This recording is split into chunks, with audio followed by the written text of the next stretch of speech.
వాళ్ళు నేరస్తులుగా శిక్ష అనుభవించడం తథ్యం.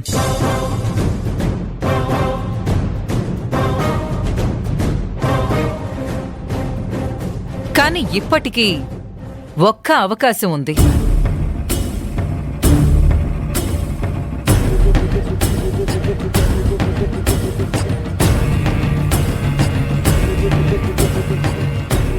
కేసు ఓడిపోయినా, మీ అత్తయ్య మామయ్యలకు శిక్ష పడినా, నువ్వొక పని చేస్తే శిక్ష తగ్గే అవకాశం ఉంది.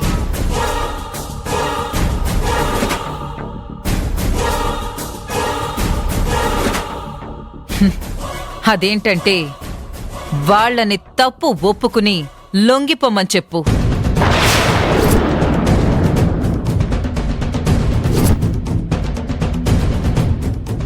అప్పుడు శిక్షలో కొంచెం రాయితీ దొరుకుతుంది.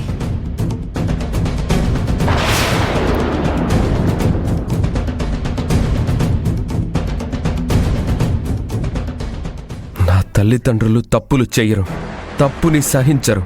నలుగురికి మంచి చేసే చేతులు అపకారం ఎప్పటికీ చెయ్యం.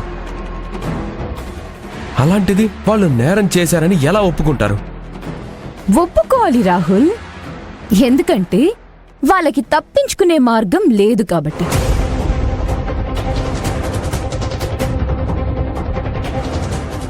మొదటిసారి లాయర్గా వచ్చిన నీ భార్య మీద ఆశలు పెట్టుకుని మీ అమ్మా నాన్నలని బయటికి తీసుకొస్తుందని ఇంకా కలలు కనకు.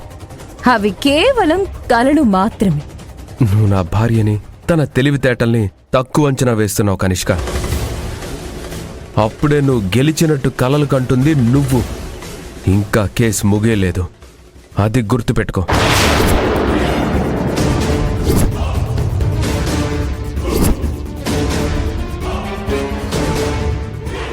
నా అనుభవంతో చెప్తున్నాను, ఇంకా కేసులో మీరు ముందుకు వెళ్లే అవకాశమే లేదు.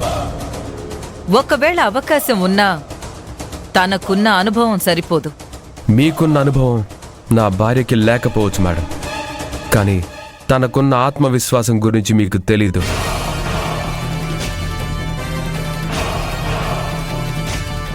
తను ఈ కేసు గెలవాలనుకుంది మీ మీద పగో లేక పంతం వల్లనో కాదు.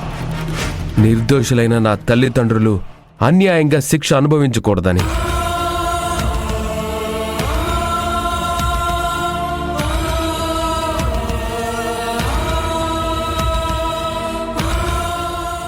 తన మెట్టినింటి గౌరవాన్ని కాపాడుకోవాలని. అందుకోసమైనా తను గెలుస్తుంది, మమ్మల్ని గెలిపిస్తుంది.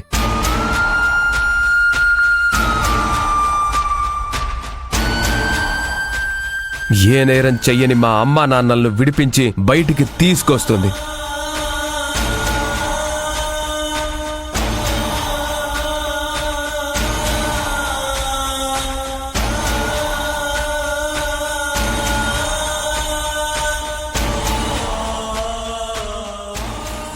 పదవి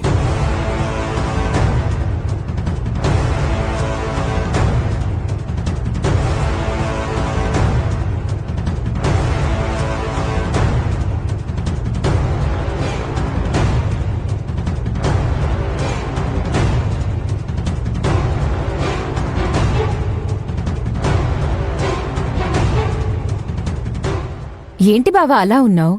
ఏదో మాట్లాడాలని వచ్చి అలా సైలెంట్గా ఉంటే ఏంటర్థం? చెప్పు, పర్లేదు. కనిష్క, నువ్వు చేస్తోంది నాకేం నచ్చటం లేదు. మా అమ్మా నాన్నలు బయటకు రాకుండా వాళ్ళకి ఖచ్చితంగా శిక్ష పడేలా చేయడానికి నువ్వు ప్రయత్నిస్తున్నావు. అందుకోసమే కదా ఆ వైశాలి ఠాకూర్ని పిలిచావు. ఆ అభిని గెలవనివ్వను బావా. తనతో ఉంటే మీ అమ్మా నాన్నలు కూడా ఓడిపోవాల్సిందే. అదే నాకు నచ్చడం లేదు కనిష్క. ఒక కన్న కొడుకుగా నా తల్లిదండ్రుల్ని అలాంటి పరిస్థితుల్లో చూస్తూ ఉంటే వాళ్ల పతనాన్ని కోరుకునే నీ పక్కనుంటున్నానా అని నేను తప్పు చేస్తున్నానా అనిపిస్తోంది.